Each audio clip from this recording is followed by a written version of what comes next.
নির্বাচনী যে মালামাল, বিশেষ করে ব্যালট পেপার, ব্যালট বাক্স, নির্বাচন সিল এবং অন্যান্য সামগ্রী এখান থেকে বিতরণ করা হচ্ছে। আমরা আশা করি দুপুরের মধ্যে এই নির্বাচনী মালামাল স্ব কেন্দ্রে স্ব প্রিজাইডিং অফিসারের মাধ্যমে প্রেরণ করা হবে।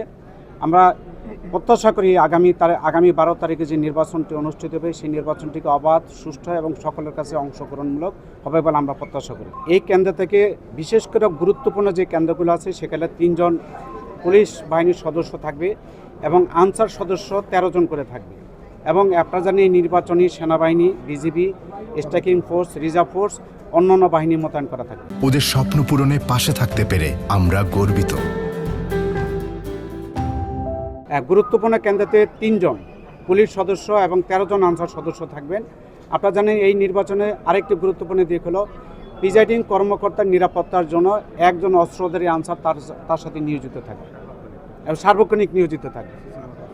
এবং আপনারা জানেন এই নির্বাচনে আরও গুরুত্বপূর্ণ বিষয়গুলো, প্রতিটি কেন্দ্রে সিসিটিভি ক্যামেরা আমাদের তৈরি করা হয়েছে এবং গুরুত্বপূর্ণ কেন্দ্রগুলো আপনারা জানেন বডি অন ক্যামেরা, যেটা পুলিশের বডি অন ক্যামেরা কিন্তু সেখানে থাকবে। আমি যেহেতু সিলেট বিভাগের প্রধান নির্বাচনী আঞ্চলিক নির্বাচন কর্মকর্তা, সিলেট বিভাগের মধ্যে 2937টি কেন্দ্রের মধ্যে সারা দেশে সিলেট বিভাগের সকল জেলায় ইতিমধ্যে কিন্তু নির্বাচনী ম্যাটেরিয়ালস, নির্বাচনী মালামাল বিতরণ করা শান্তিপূর্ণভাবে শুরু হয়েছে এবং আশা করি আমরা দুপুরের মধ্যে সকল কেন্দ্রে নির্বাচনী মালামাল পৌঁছা যাবে বলে আমরা প্রত্যাশা করি।